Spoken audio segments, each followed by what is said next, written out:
welcome to yet another episode of the Bonsai Stuff podcast. It's actually episode 39 for season 6. Amazing. I'm Scott Martin from Bonsai Matsu, and thank you so much for listening in and making this such an enjoyable format to communicate with so many people. Had lovely messages lately about what they get out of the podcast, and it wasn't just the how to do bonsai, but the why to do bonsai, and that meant a lot to me because the why we do bonsai is the reason that we love it so much and that we sort of think about it in those quiet times when we're by ourselves and rattling through our brain is all this bonsai stuff, which is where this the name of the podcast came from.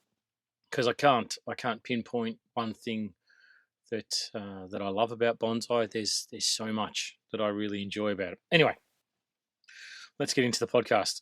Thank you for the messages. Now, I want to talk about, as we head into the second month of spring, what we should be focusing on now. So the initial burst is over, that big influx. Yeah, it's been some turbulent weather. There's been wind, rain, heat, cold, frost. There's been everything in this first month of spring all over the place. Some parts of the country have been a lot nicer, a lot warmer. Other parts, like where I'm from, have been a bit turbulent, to be honest. So it's a matter of now we're heading into the depth, the middle part of spring. It's what we should be focusing on there as well. And also another little pest issue that I want to have a chat about, which is ants, because they seem to drive me crazy. And it's getting towards that time that we need to be aware, I suppose, that they're going to start causing issues around the yard. And have a chat, just like we did spiders, a few episodes ago. I want to just tackle ants. But anyway, let's talk about this next burst of spring.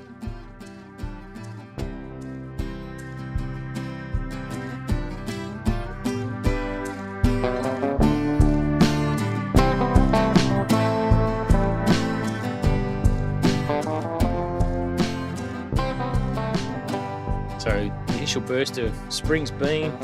Everything's looking nice and lush around the yard. You've had to deal with some issues. Watering frequencies increased. It's a bit easier. You've maybe had some pests you've had to look at around the yard. Maybe a little bit of dieback on some tips with some fungal issues that are coming. Maybe things have been blown off the bench a little bit now. They've got a bit of a sail in that canopy, in that foliage mass that they've got now. They catch the wind a little bit more. So there's definitely been some stuff that's had to be worked on. You may have pruned, you may not be. You might be double checking your plans, making sure that you're on track for what you want to achieve with your trees.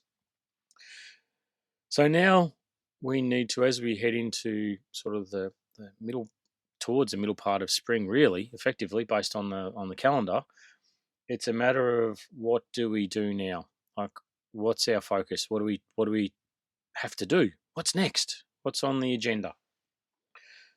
So the initial burst is great. It's awesome. If you harness it, you can achieve a lot with your sacrifice branches. If there are sacrifice branches, stick with them. But it's for the areas where we can achieve the most that comes next. So fertilizing should have been heavy on the agenda for trees in development. Ramified trees, maybe it's time to start looking at them now and thinking, do they get their first little taste of fertilizer? Do I hold off a little bit longer? What's the long-term plan for what I want to achieve?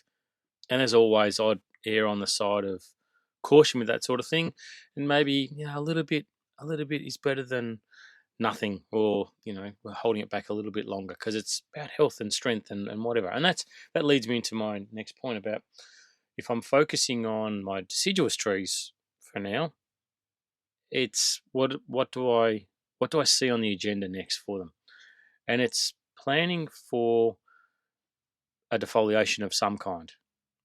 And I say this with extreme caution because with weather events changing, with potentially scorching hot summers, especially where I'm from, like in Melbourne, anyone's listening knows that we get these bursts of maybe a week of 40 odd degree days, which can do some serious damage.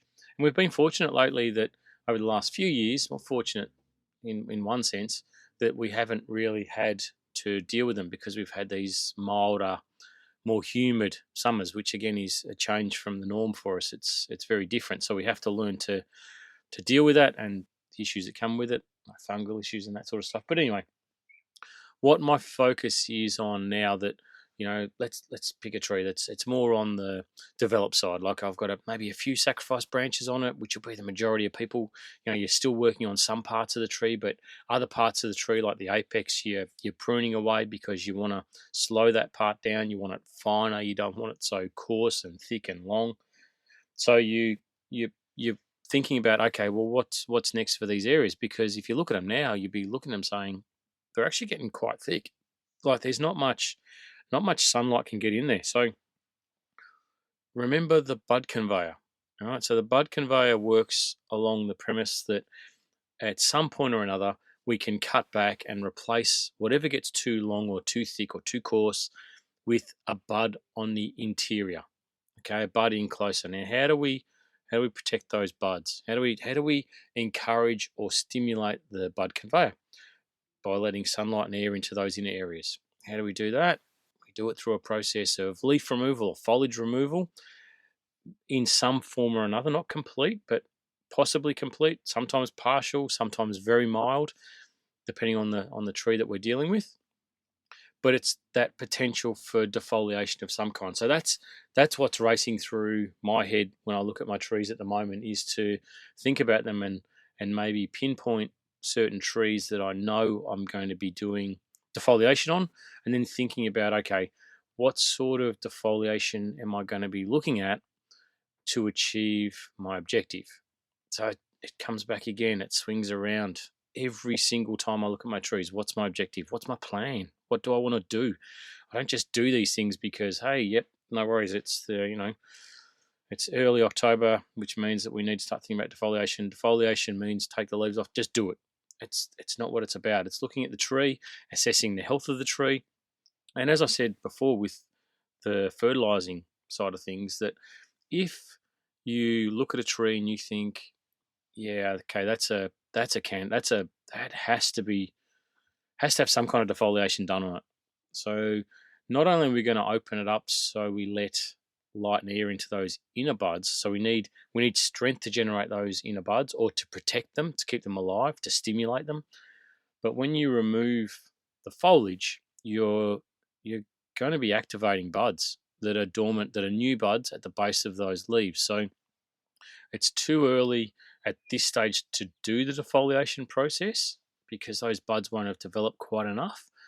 So I'd be thinking this is a job that we're going to be doing in a couple of weeks, but it's definitely time for you to look at them now and think about, okay, if that's a job I'm doing in the future, what do I do now? What's my process? How do I ensure that when I do that in 2 weeks' time, let's say it's the start of the last month of spring, start of November for us, what's my plan?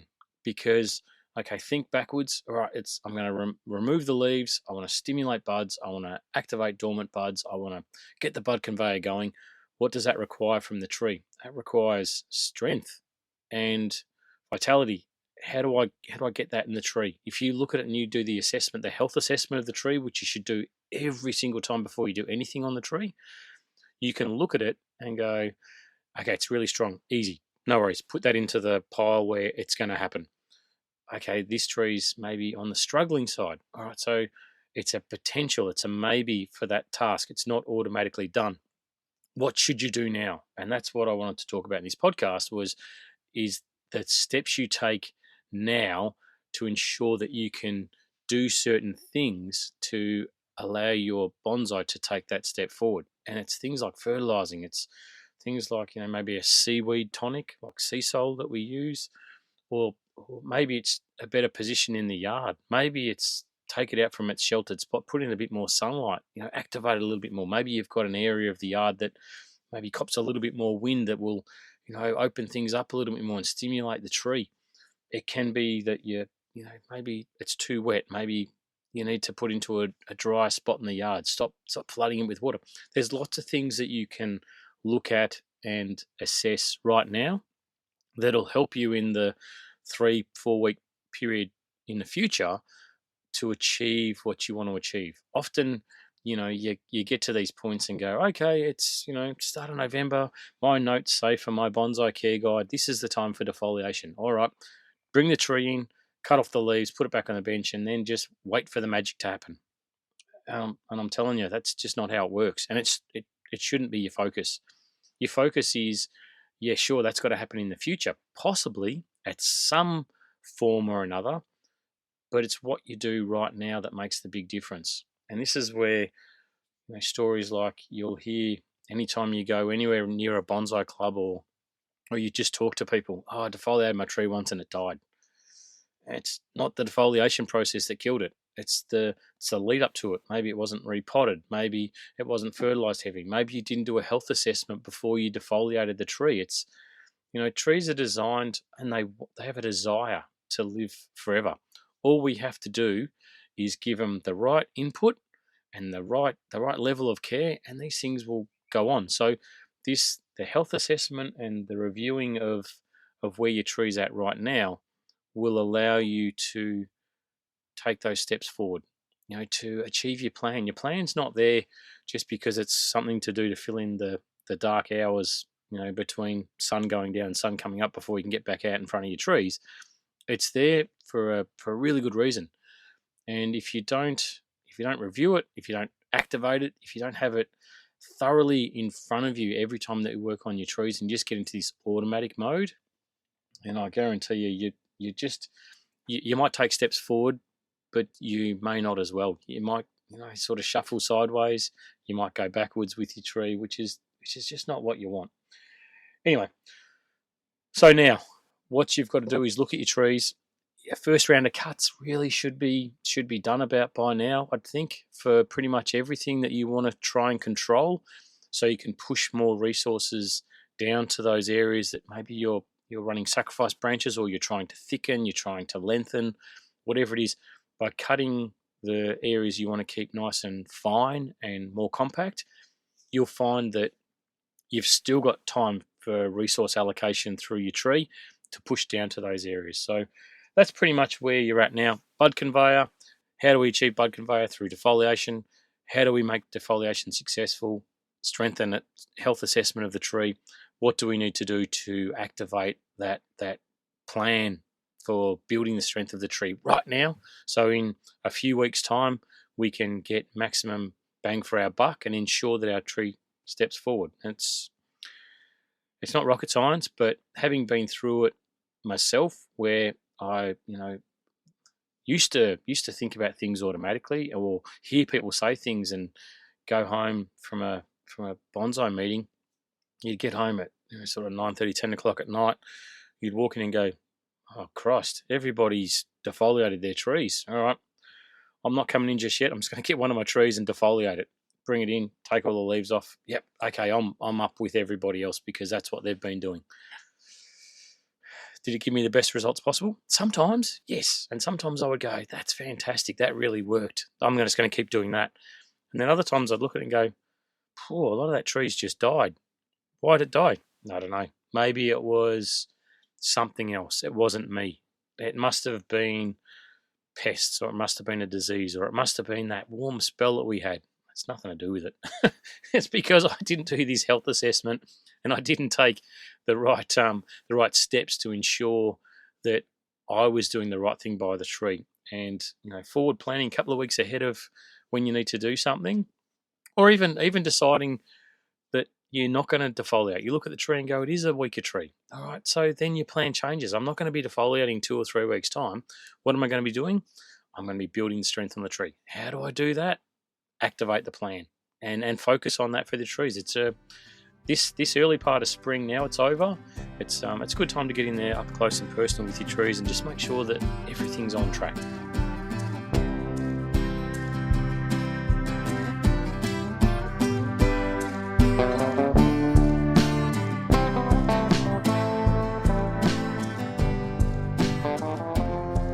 Okay, so now I want to talk about one of the peskiest insects, and it's ants. Right? They don't generally do damage to your tree. They won't eat your foliage. They don't eat your roots, but they cause plenty of problems. And it's as we head towards the drier part and the warmer part of our growing seasons as we head towards summer, they become a problem. And there's something that I try and make sure that I plan for before it's too late. All right, so ants often feed on other things like aphids, and they represent on your bonsai. Often I'll see it where there'll be photos of sooty mold on trees, and that to me is an absolute catalyst for ants having been there. Ants come in, feed on the aphids, bring with them sooty mold, and leave it all over the tree. So you might look at the tree and go, but there's no ants and there's no bugs. I'm telling you that more than likely, for me, in my experience, more than likely, that's exactly what's happened. Ants have been there. So what do you do? What do you do when you get ants? The other thing, before I talk to you about how I'm going to suggest that we treat the trees, is often I'll find under the pots when the ants try and get up and make a nest into the base of the pot, they can make their way through the pot mesh, no worries. They can get in there. And to me, when I look at my trees, often what I'll do is every now and then, not all the time, just every now and then, I'll just tilt the pots back and I'll have a look, because underneath the main drainage holes, you'll find that there'll be a build-up of light dust or dirt. And that to me indicates that there's ants getting in there.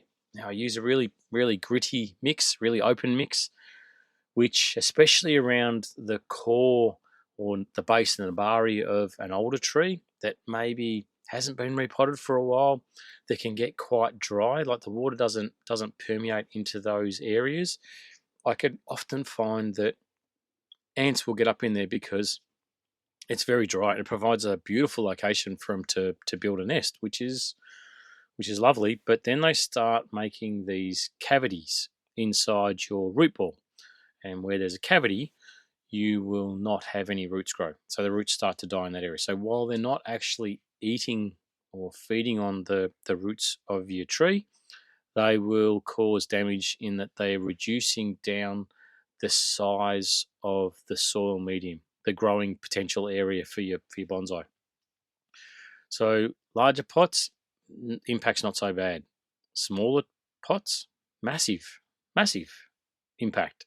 So I try and make sure that I'm on the front foot looking for those two things anywhere around my yard, and be prepared for what it means to the trees. I've found that once that sooty mold gets in there, it's a bit of a bugger to deal with, to be honest. And use of fungicides is it's slow at best, and the growth sort of starts to slow down and stunt. You might find there's damage to new growth as it comes out as well after that point. So it's something that I try to avoid rather than manage when it happens. So what I'll do is, when I get, let's say I find the dry dirt out the bottom of the drainage hole, what I'll do is I'll soak that tree. I'll wait till night time, because that's when the ants will go home, and I'll take that tree and I'll soak it in a bucket. And generally that drives them out. You'll find that you put it into a deep enough tub or a wheelbarrow or bucket or whatever it is, you'll find that the ants will be driven out of the nest, and they'll get out the side of the pot and they'll meander off and go about their merry business wherever they are. But it means that they're completely gone from the tree. And once the tree is rehydrated, like once those particles become nice and wet, it's a bit easier to water, because the water will pass through a lot easier into those drier areas.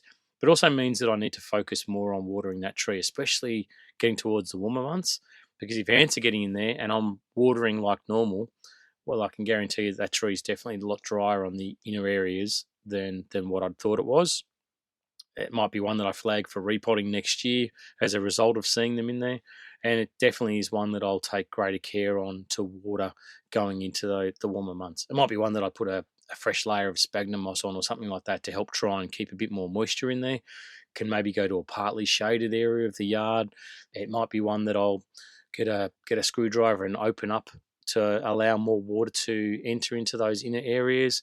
It'll be one that I give myself a smack on the wrist, because quite possibly I should have repotted it, but I didn't. Anyway, the ants are a flag for me that I need to be on guard for that tree and care for it. So thank you, ants, but get stuffed. The other thing with the sooty mold is whenever I see the sooty mold on the trees, I will then go, okay, so ants are there, brought the sooty mold, but ants are feeding on something else. I can't see that something else. I need to treat that tree. And then, so what I'll do is I'll take a reactionary approach where I'll use an insecticide because whatever's meant to be feeding on these things isn't doing the job that I want it to do. So I'll use an insecticide on the tree as a preventative. I'll move on to a fungal treatment for the sooty mold, maybe a couple of days later, something like that. But I'll always come back to, okay, so if the ants were feeding on something on that tree and the tree must have had a good food source for the ants to make their way up it, why? Why did the tree have the bugs there in the first place? So I'll swing back again to a health assessment of the tree. Not only, like I said, for the watering, will I take preventative or cautionary steps to make sure that the tree can build up its ability to take up water, but I'll also look at it and go, so the tree's obviously in a weakened state. It can't defend itself adequately. What do I need to do to build the health on this tree? And so while ants are not my favourite friends in the world, because when they come by their millions, they can also be a trigger or a flag for me that maybe I just need to take care with a tree. Why have they picked that one tree out of all the trees in my yard? Why did they target that one? It's not, they've had to come up a leg off the bench and then climb across, past 3 or 4 other trees to get to this one. Why did they choose this one? It's because it's a perfect environment when they've scouted it out. Why is it a perfect environment? Maybe it's dry, it's got a good food source, perfect, let's go. From us in the bonsai world, it's like, okay, so that's not the best thing in the world to have a dry food source available for ants to move in on. So you can see why I'm talking about this now with the podcast, because as we do get towards these hotter, dry months, we'll all experience it, I assume, because it's really common for me. It's a common thing I get asked about, and it's how do I treat it? So I've done those couple of things, but the other thing that I like to use, especially around trees that I know that maybe are starting to get that sooty mold, or I start to see ants around before sooty mold even gets there. Looking at trees, getting up close and personal, as I recommend you do every single day. You'll see when the ants start moving in before the problem's caused. If you see ants crawling around your trees, then there's a food source. There's a reason that they're there. They don't just like climbing trees for the sake of it. So what I'll do is, take all those steps. I'll start putting in some preventative measures as well to say, okay, this tree itself needs a bit of care, but I need to make sure that I can get rid of the ants around this area. One thing that I really like to use are ant baits, and they're a little plastic thing where the ants walk in and out of them. I don't necessarily use things like ant sand around the yard. I think these contained little devices, these ant baits, are really effective, really, really super effective anywhere that I've used them. I do keep them out of the weather, and because I'm using a lot of water, what I'll do is underneath the pot in an area where there's no real drainage, I'll try and position one under the pot.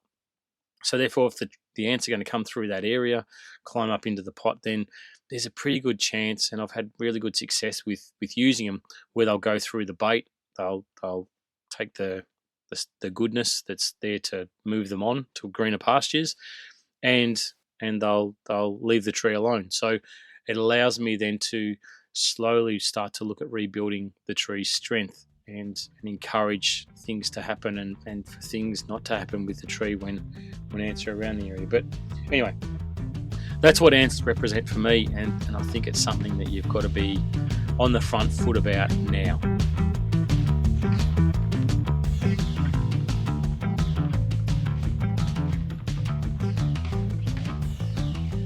Righto, bonsai lovers, that is it. We are done for another episode. No, don't complain that it was a short one. It's not a short one. It's on track. It's punchy. It's relevant. And anyway, you should have your branch cutters or scissors in your hand there, walking around the yard, just making sure that your trees are where you want them to be. that things aren't getting too long, that things aren't getting out of control, that by pruning you can push resources to weaker areas, which is really important. That's how we encourage things. We encourage through perfect environment, through great horticultural practices, through good feeding programs, through health and strength vigoration, repotting, all that stuff. But we allocate trees resources by pruning the strong stuff. We prune the strong stuff, it pushes down the line to the weaker stuff, just like when we break candles on a pine or whatever it is. But this is a really good time of the year for you to be actively managing your growth. In future episodes, we talked a little bit about defoliation. In a couple of weeks' time, I'll talk a little bit more about that. And next week we'll chat about a bit more too about future planning and cedars and fertilizing and wire removal. There'll be lots of stuff to talk about. So don't worry, the podcast is not going anywhere. The frequency is definitely bang on target of being out there every Monday morning for you to enjoy, for you to have your morning cup of coffee, walk around your yard, and just maybe, this is my aim, this is my hope, that this podcast coming out on a Monday morning makes you have a good week, makes you think about your trees, after a great weekend of being out there in the yard, doing things, achieving things. Maybe what we talk about in the podcast gives you a bit of a spur in your step, so your next week with your trees has a slightly different focus. Maybe you can go back and listen to an old episode of the podcast. But anyway, whatever it is, I'm happy that you're happy. I love it. I love bonsai and I love bonsai people. And I think we do great things together around the world. And we certainly make it a far better place for a hell of a lot of people. And those little trees that we have in our custody, in our control, they thank you. If they could, I'm sure that they would put their little branches out and they would wrap around your back and give you a big cuddle and say thank you very much, because the love you give them, it certainly shows. Just have a look out your window. Walk around your yard. Have a look at the trees. Look how good everything looks. That doesn't come easily. It takes a lot of dedication. So pat yourself on the back. Anyway, thanks for listening in. I love it. As always, please stay in touch. And until next week, until next time, happy bonsai.